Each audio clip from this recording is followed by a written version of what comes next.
Shalom teman-teman, kembali lagi di channel Podcast Kompa. Kali ini bersama saya Clementine dan tentunya Mbak Gandes. Halo. Nah, gimana kabarnya teman-teman? Semoga selalu puji Tuhan. Mbak Gandes, gimana kabarnya? Oh, sehat Entin, Puji baik. Tuhan. Gimana Entin, sehat? Puji Tuhan Mbak, sehat Iya. selalu. Mbak Gandes lama nggak jumpa, kayaknya tambah cantik. Aduh, tambah cantik. terima kasih. Iya. Saya pikir mau tambah gendut. Oh, enggak, tambah cantik. Oh, teman-teman, ngomong-ngomong soal cantik nih ya. Kali ini kita akan membahas tema yang mungkin seringkali teman-teman alami di rumah, di lingkungan sekolah maupun di kuliah. Dan tema kali ini kita membahas tentang insecure, Mbak. Insecure. Ya, Oke. insecure. Nah, menurut Mbak Gandes, insecure sendiri itu apa dan normal nggak sih kayak orang itu mengalami insecure? Iya. Kalau insecure itu, menurut pemahaman kebanyakan anak-anak pemuda ya, Entin ya, biasanya insecure itu diidentikan dengan perasaan minder atau rendah diri atau tidak percaya diri gitu ya.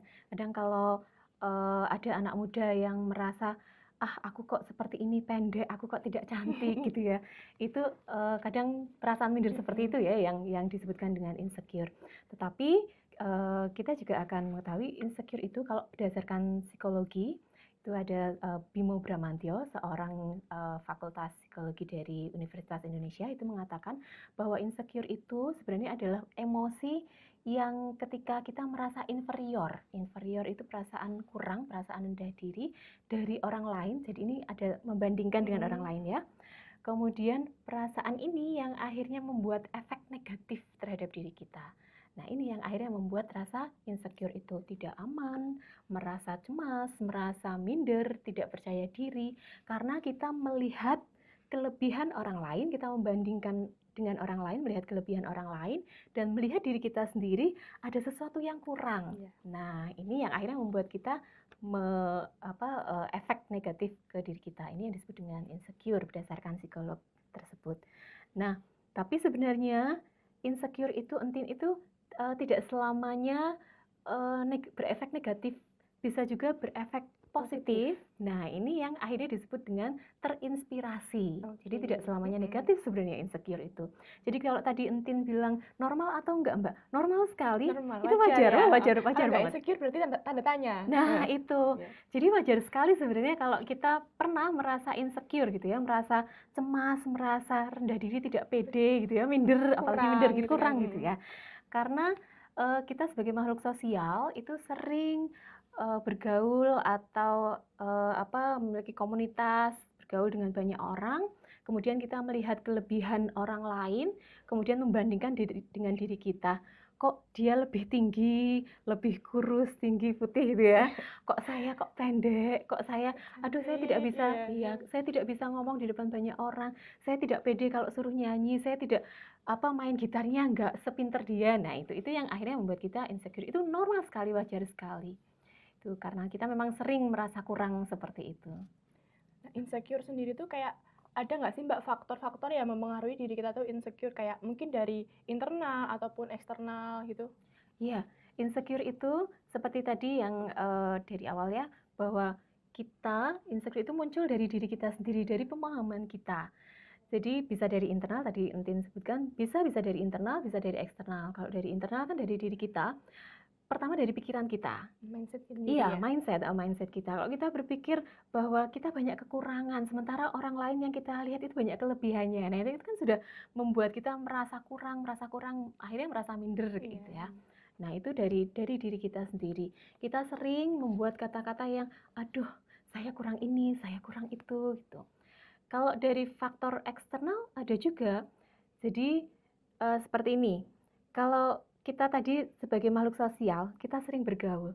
Kalau kita mempunyai komunitas yang dimana teman-teman kita itu adalah orang-orang yang kurang mendukung kita, atau istilahnya tidak mensupport gitu ya, atau sering menjelek-jelekan, ya mungkin hanya guyon atau gojek, tapi kan kadang itu juga kena gitu ya. Iya, secara tidak sengaja itu kan akhirnya kena. Nah, itu dari perkataan orang. Nah, itu jadi teman-teman itu kalau teman-temannya tidak mensupport, tidak mendukung, ya itu pasti akan membuat kita insecure gitu ya. Kemudian itu tadi dari faktor internal ya.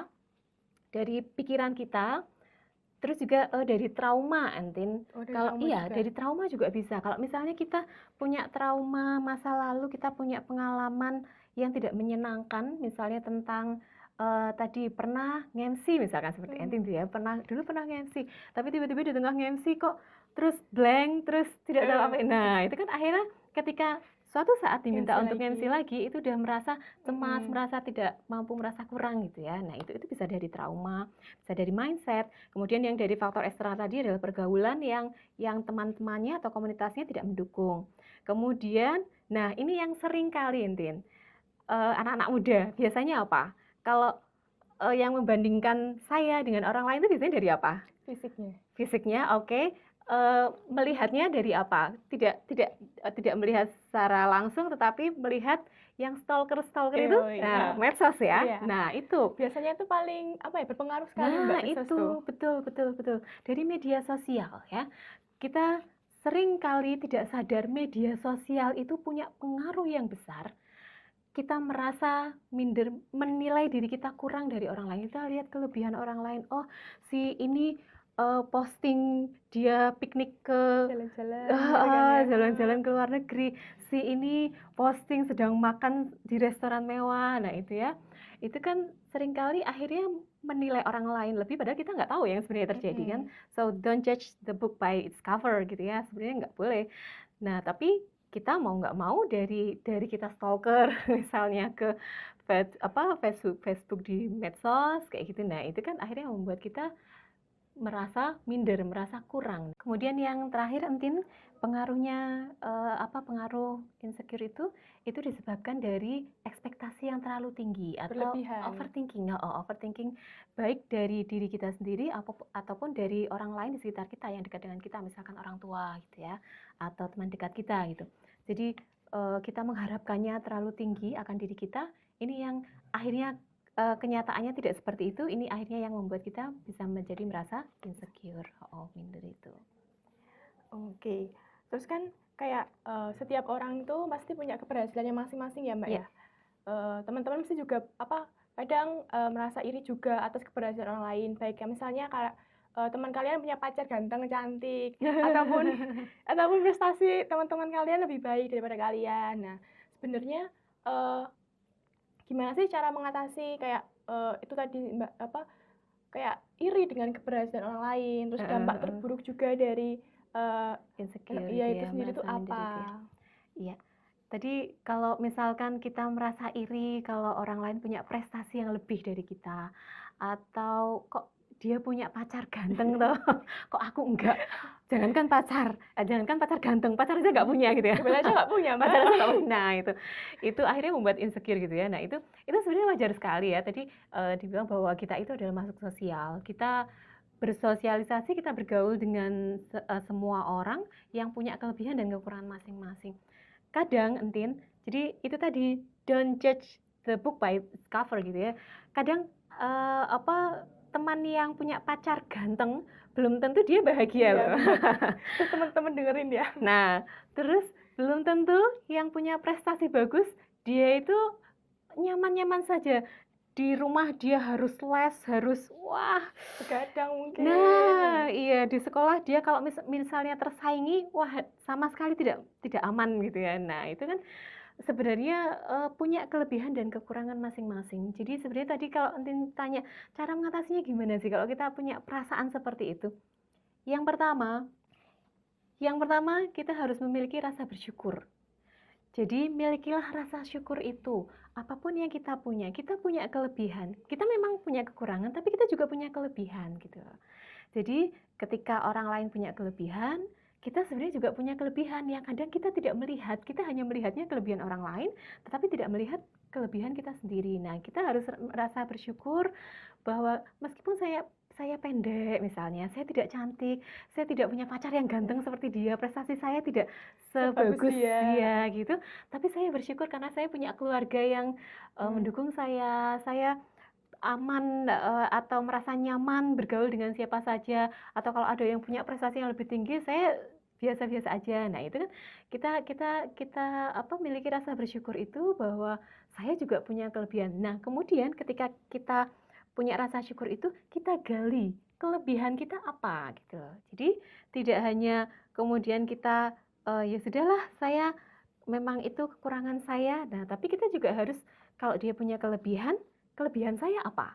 Nah, itu yang harus kita gali. Kemudian bagaimana cara menggali kelebihan itu? Sibukkanlah diri kita dengan hal yang positif. Iya, dari situ nanti kita akan bisa tahu kita punya kelebihan apa ketika kita sudah melakukan hal-hal positif, kita melakukan banyak kegiatan, kita membuka diri untuk banyak bergaul atau dengan siapa saja, kemudian juga melakukan banyak hal-hal, itu nanti kita akan bisa menggali, oh ternyata kelebihan saya itu adalah mendengarkan orang lain sehingga saya disukai oleh orang lain gitu ya. Curhat ya Mbak, biasa Nah, curhat. dicurhatin oleh banyak teman gitu kan. Akhirnya punya banyak teman. Itu kelebihan saya. Ternyata kelebihan saya bisa pede loh main gitar, ternyata main gitar saya bagus. Nah, itu kan kalau kita sudah mencoba banyak hal atau oh kelebihan saya kalau sekarang ini online shop gitu ya. Iya, Ketika saya gembar-gembar siap. Nah, ketika saya posting ternyata banyak yang itu kan akhirnya hal-hal positif yang bisa kita gali untuk kita bisa menemukan kelebihan-kelebihan kita sendiri. Jadi fokusnya tidak pada kelebihan orang lain dan kekurangan kita, tetapi fokuslah pada kelebihan kita. Itu ya, cara mengatasinya seperti itu. Dan selalu positive thinking gitu ya. Itu ada sebuah kata-kata yang the power of words.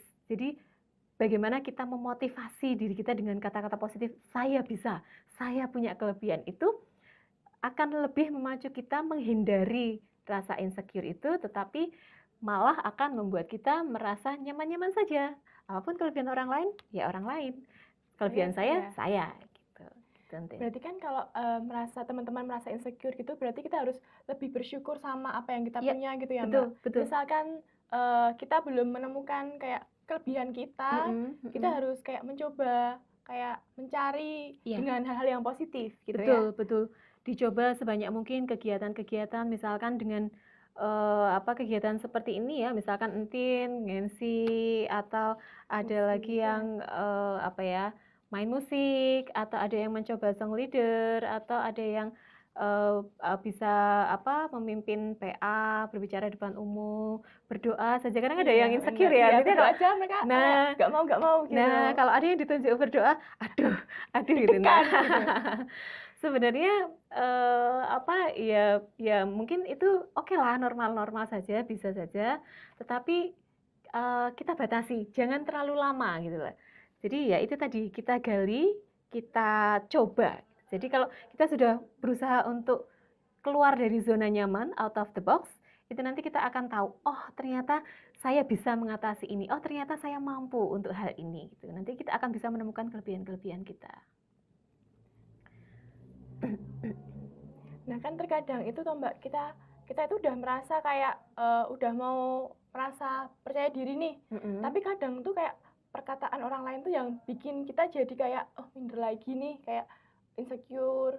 Padahal kita tuh udah sebisa mungkin kayak keluar dari zona nyaman kita, udah bisa kayak ya udahlah nggak apa-apa gitu. Udah merelakan gitu. Tapi terkadang tuh orang lain itu kayak ngomongnya ya ampun, ya benar juga sih kayak gitu-gitu gitu loh. Kadang kita sudah mencoba bergaul, berkomunitas, tapi tiba-tiba ada yang, entin kamu sekarang gendutan ya? Itu biasanya gitu Mbak. Gitu ya. Iya. Entin apa itu di wajah kamu jerawat atau nah itu terus akhirnya sensitif itu biasanya. Ya baik, memang dari perkataan orang lain ini adalah salah satu yang membuat faktor insecure itu bisa dari perkataan orang lain itu ya. Nah, makanya kalau kita ingat bahwa perkataan itu punya kekuatan. Jadi kita harus hati-hati dengan apapun yang kita katakan. Kalau kita lihat di Efesus 4 ayat 29, jangan ada perkataan kotor keluar dari mulutmu, tetapi pakailah perkataan yang baik untuk membangun di mana perlu supaya mereka yang mendengarnya beroleh kasih karunia. Nah, jadi itu berdasarkan di Alkitab saja sudah diingatkan ya, kita diingatkan bahwa kita dimanapun kita berada, dengan siapapun kita bergaul, pakailah kata-kata yang membangun. Jangan sampai kata-kata kotor atau kata-kata kotor itu tidak harus selalu yang makian gitu ya, tetapi kata-kata yang seperti tadi, entin kamu gendutan ya. Nah, itu yang akhirnya yang membuat orang lain merasa tidak nyaman, merasa efek negatif pada orang lain, itu yang akhirnya membuat perkataan kotor itu jangan sampai gitu loh. Jadi kita buat perkataan-perkataan yang positif. Itu tadi. Nah, terkadang tuh Mbak, itu tuh kayak apa ya, kayak aku sendiri gitu ya misalnya, terkadang tuh aku cuma kayak perhatian sama misalnya sama temenku, aku bilang, "Kok kamu sekarang lebih, gendutan ya?" Padahal kayak cuma perhatian mengingatkan, "Oh, ternyata mungkin selama ini pola makannya lebih baik," gitu. Tapi terkadang orang lain tuh menangkap Iya, apa yang kita bilangin itu kayak ngejek gitu salah tangkap loh. gitu ya. Iya, Iya, gitu gimana? iya. Baik, mungkin tipsnya, jadi kalau misalkan cewek nih ya, Tin ya, kalau cewek itu cenderungnya mereka akan lebih fokus kepada fisik Iya gitu ya. bener, Jadi mhm. kalau kita juga harus, hati-hati atau kita harus selektif ya di dalam membuat kata-kata siapa yang kita hadapi. Apakah ini perempuan, cewek, biasanya kalau cewek kan, eee Sentil dikit aja, menyinggung iya, menyinggung sedikit tentang fisik itu udah, "Aduh, kok gini? sensitif Aduh, kok gitu?" sekali. Sensitif gitu ya. Jadi kalau misalnya ke cowok, misalnya, "Sote, kok kamu gendutan?" Nah, itu Nggak mungkin nggak apa-apa. apa-apa. Tapi kalau misalnya ke cewek, kita hindarilah yang menyinggung tentang fisik itu hindari. Atau misalnya gini, Entin, kalau misalkan, menghadapi teman kita yang dia mahasiswa sudah lama, terus, menanyakan, "Eh, kapan Ada pas wisuda?" iya. Nah, kapan skripsi? Kapan wisuda? Itu akan sangat sensitif. Atau misalnya lagi ke teman yang, misalnya sedang dalam, kondangan gitu ya, kemudian, foto, teman-teman foto, nah terus, "Kapan nyusul?" Nah, Iya. itu kan akhirnya membuat kepikiran gitu, merasa tidak aman, tidak nyaman itu yang insecure itu. Kan biasanya yang mengalami insecure itu kebanyakan remaja pemuda, di sini ya, Mbak, ya. Nah, itu tuh kayak insecure sendiri tuh bisa dialami oleh semua orang ataukah orang dewasa ataupun Mbak Ganda sendiri pernah merasa insecure sendiri gitu? Insecure di orang orang dewasa gitu ya? Oh ya jelas Entin, nggak hanya orang muda atau anak-anak muda sebenarnya ya yang merasa insecure. Orang dewasa juga lebih, apalagi misalnya kita, yang sudah menikah atau yang sudah bekerja gitu ya, kita akan banyak memang akhirnya, pergaulan terbatas gitu ya, hanya sebatas rekan kerja kita atau di keluarga kita dengan pasangan kita gitu ya. Tetapi justru di situ yang membuat kita sedikit saja, "Kok dia seperti ini? Kok seperti Mmm, itu?" Gitu ya memandangnya, atau misalkan tiba-tiba ada yang, menelpon atau, menghubungi suami atau istri kita. eee, Nah, kita pasti akan curiga, curiga, "Ini siapa? siapa?" Ya. Atau ada suami atau istri, jalan dengan seseorang yang lebih lebih dari kita, itu pasti kita Iya. akan merasa insecure itu ya, atau dalam pekerjaan kita misalkan. Nah, yang terakhir nih, Mbak, eee, gimana sih kayak cara buat kita buat menerima diri sendiri, kayak bersyukur buat apa aja yang udah kita terima, terus berdamai sama diri sendiri juga, terus kayak nggak membanding-bandingkan diri kita sama orang lain, kayak apa ya, keberhasilan orang lain tuh jadi cambuk buat kita motivasi buat lebih baik lagi gitu loh. Iya, baik. Memang kalau kita berbicara tentang insecure ini ya, Entin ya, tadi, faktor-faktor yang membuat atau menjadikan pengaruh membuat insecure itu apa.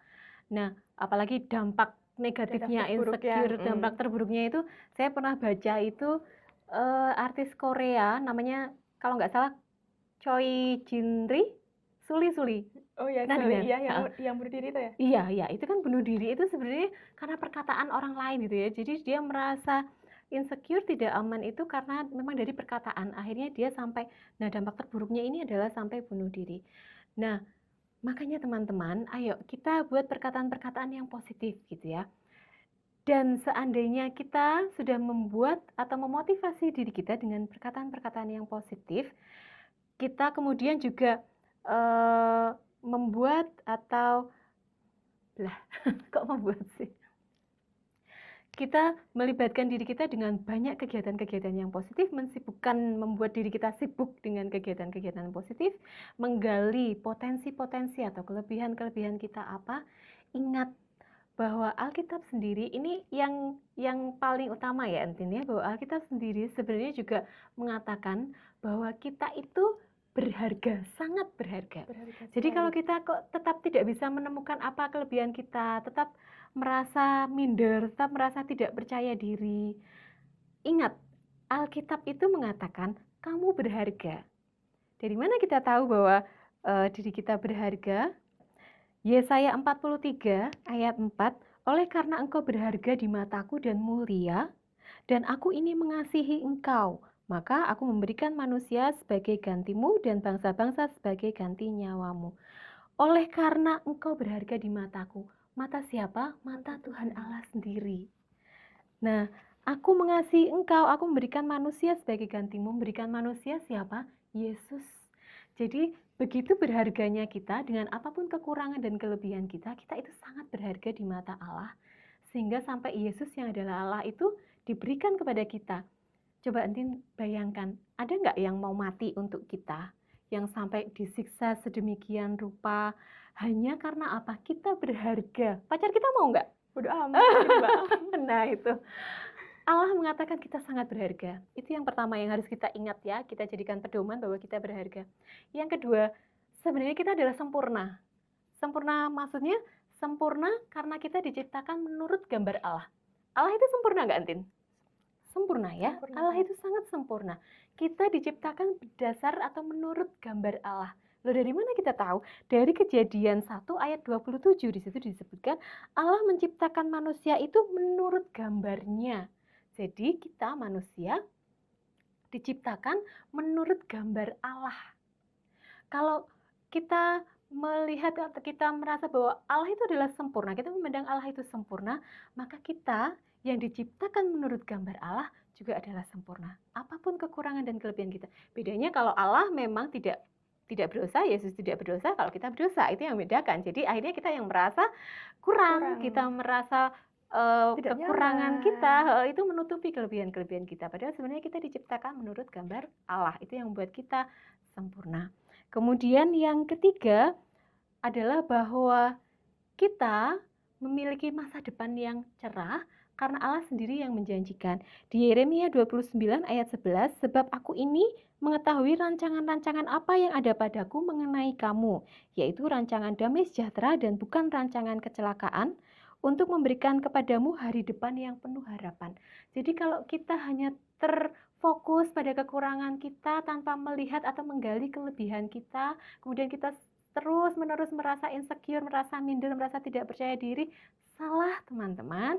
Karena di Yeremia 29 ayat 11 ini tadi sudah dikatakan bahwa Allah itu mengetahui rancangan mengenai kita, dan rancangannya rancangan apa? Rancangan damai sejahtera. Nah, jadi dan masa depan kita adalah masa depan yang penuh harapan. Jadi itu yang perlu kita gali, yang perlu kita fokuskan adalah pada kelebihan kita. Lupakan kekurangan kita, lupakan stalker kelebihan orang-orang lain. Kita fokus pada kelebihan kita fokus pada tadi janji-janji Allah bahwa kita adalah berharga, bahwa kita adalah diciptakan menurut gambarnya, dan kemudian rancangan Allah adalah rancangan damai sejahtera dan penuh harapan untuk masa depan kita. Gitu, Entin. Amin. Iya. Ya, makasih Mbak Gandes buat sharing-sharingnya hari ini, buat pengetahuan tentang insecure sendiri itu apa. Mudah-mudahan nanti bisa untuk pencerahan, bisa memberkati teman-teman pemuda kita ya, Entin ya, yang masih merasa minder, masih merasa kurang percaya diri. Ayo bangkit, fokus pada kelebihanmu, jangan kekuranganmu. Mbak. Oh iya, Karena saya juga sering merasa minder, merasa insecure sendiri Iya. gitu. Kurangi medsos ya, Entin. Iya, itu adalah kayak apa ya?